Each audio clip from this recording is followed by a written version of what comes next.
voyage beaucoup. Là, je vais partir 2 mois et demi au Sénégal où j'ai un projet de photo, street photo, avec les locaux. Ouais. C'est pour ça que je tends maintenant un peu plus vers le portrait et moins vers le... Enfin, j'adorais tout ce qui était nature et enfin, le monde animalier, enfin la défense des animaux, etc. Ouais. C'est un mélange de photos, de mettre en scène les gens dans leur environnement.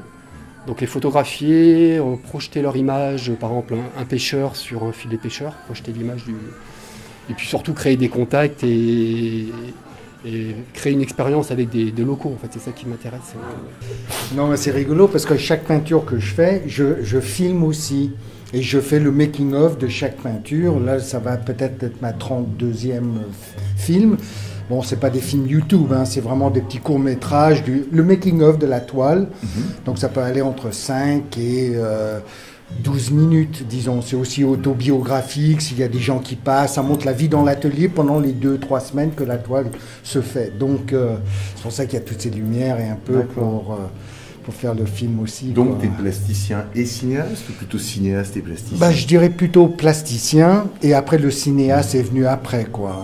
Mais je peins plus longtemps que je fais des films, quoi, c'est tout. Et pourquoi t'en es venu au film? Pourquoi t'as voulu cette nécessité d'aller sur des making-of pour expliquer tes processus? Bah écoute, j'ai déjà commencé à faire des films dès que j'ai commencé à peindre dans les années 80, mais c'était avec les VHS, un autre truc. Et donc moi, parce que ma logique, c'était, je vois par exemple Gauguin ou Van Gogh, que j'ai adoré, et je me suis toujours demandé comment était leur vie, qu'est-ce qu'ils vivaient, à part les bouquins que j'ai lus. Donc s'ils avaient eu cette technologie, peut-être, et donc je me dis peut-être mes petits-enfants ou mes arrière-petits-enfants, ils aimeraient savoir ce que foutait leur grand-père, ou comment il vivait, ce qu'il faisait, et comment il est arrivé à faire ces toiles, quoi. C'est vrai que c'était un peu compliqué parce que pour faire la peinture, il faut rentrer dans un état méditatif quand même. Et là, pour pas que le film soit trop ennuyeux, il faut bouger les caméras et réfléchir un petit peu à des petits plans de 3-4 secondes peut-être. Donc, on est constamment interrompu pour penser, c'est vrai, maintenant je suis obligé de penser aux deux, je cherche des plans de vue différents. Donc c'est vrai, mais maintenant, bon, ça fait des années que je le fais, donc c'est nettement plus facile. Le plaisir de peindre, c'est de s'échapper dans son cerveau pendant qu'on peint, parce que comparé à d'autres médiums, ça prend du temps, quoi.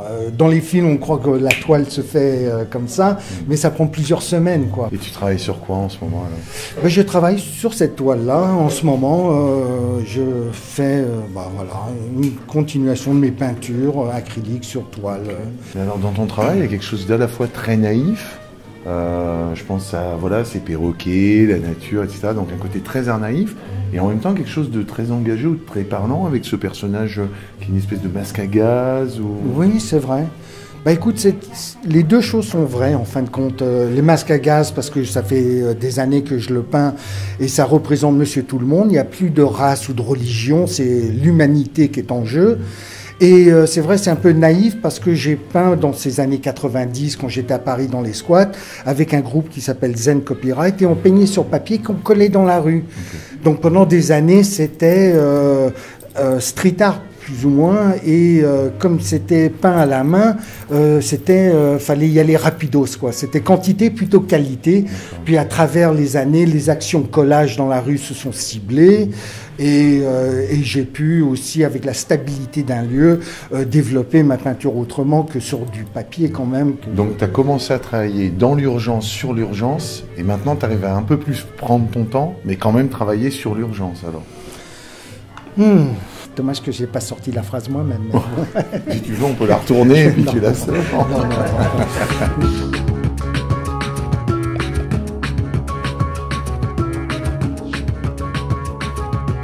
Tu travailles sur quoi alors toi un petit peu en ce moment? Moi un petit peu tout, j'ai pas un sujet de prédilection en ce moment, on va dire, je travaille sur tout ce qui me passe par la tête, j'ai plein de sujets, la vie quoi en général. Tu utilises également plusieurs supports, parce que je vois il y a des toiles, il y a des... ouais, mais tu sais tout ce qui traîne, tout est bon comme support moi je pense, et puis ça fait partie aussi de ma démarche de recyclage, tout ça, tu vois le carton, les poubelles... Voilà, je suis un peu un recycleur de l'ombre, on va dire, si tu veux. J'en parle pas trop, mais voilà. De toute façon, il y a des sujets récurrents, tu sais, dans ta vie, dans la mienne, il y a des choses qui te préoccupent, voilà, plus que d'autres. Je me défends plutôt de l'art brut, oui, on va dire, je dis pas que je fais partie de l'art brut, mais oui, on va dire cette démarche enfantine, autodidacte, sans se prendre la tête, sans se poser de questions sur l'esthétique, sur quoi que ce soit, en se disant j'ai envie de faire, je fais quoi, voilà, c'est tout. Et puis ça c'est un petit monde que je suis en train de créer, tu vois, mais toujours sur le recyclage, c'est pas une bouteille à la terre.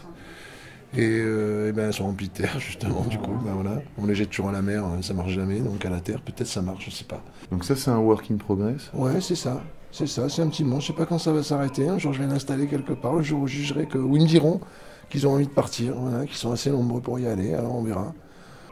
Je trouve qu'il y en a qui ont l'air plutôt gentils, plutôt méchants, mais je les connais pas vraiment. C'est pour un petit cadeau, c'est des gens qui ont acheté des choses. Ouais, c'est des petits carnets que j'ai fait avec des vieux magazines du Chasseur français. Donc j'ai fait des petits paquets avec du papier journal aussi. Avec des vieux cadenas enchaînés. Voilà, c'est ça. Ouais, je te dis 52, puis du coup là t'as les petites annonces de mariage avec les dames et qui cherchent des jeunes hommes, bonne situation, sympathiques, et c'est assez drôle. Alors toi, donc tu crées des petits bijoux, des petits carnets, des... Ouais, il y a des carnets où je me sers aussi de carnets de route parce que j'ai récupéré plein d'atlas et du coup j'adore les carnets, la route, le voyage, l'idée. Et puis il y a des carnets avec des photos que j'ai fait moi dans la rue. Et puis il y a une série de bijoux que j'ai fait avec du tissu et à l'intérieur il y a du sable du désert que j'ai ramené d'un voyage. Tu fais plein de choses en fait différentes, de la photo, donc de la photo, de la création de bijoux, de la récup, Voilà, ouais, des pochoirs, du collage aussi. Donc c'est selon ton humeur en fait. Ouais, tout est lié en fait. Hein. Dans les petits badges, là, il y a des photos à toi aussi ou bien? Ouais, c'est que des photos à moi. Hein. Ah d'accord, c'est que des photos là que tu as réduites. Voilà, ouais. En fait, tu vois, regarde, je vais te montrer. En fait, j'ai une petite imprimante, du coup, je fais des photos. Donc ça, c'est la taille classique de la photo. Ça, c'est une photo que j'ai faite à Istanbul, du Grand Bazar. Et du coup, après, j'utilise de l'aluminium. Je récupère aussi des chutes chez des gars qui fabriquent des panneaux publicitaires, plein de trucs différents. Et du coup, après, avec les chutes, j'utilise une scie de bijoutier qui est là, qui s'appelle une scie Bockfil. Et puis du coup, je colle la photo dessus, je détourne, après je découpe. Les bijoux, ça fait maintenant, je pense, 4-5 ans que je les fais. Là, ça fait 2 ans, je dirais, que je travaille avec l'aluminium. Et voilà, ça évolue tout le temps, quoi.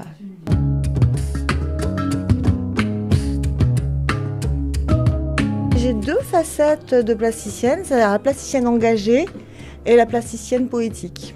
Donc j'ai toujours fonctionné comme ça, ça fait 20 ans que je fonctionne comme ça. Donc je vais avoir ce genre de travail, les encres de Chine. Avant ça, c'était la peinture. Et à côté de ça, je travaille sur l'humain comme unité depuis très très longtemps. Ça a commencé dans la rue, avec des pochoirs, des collages.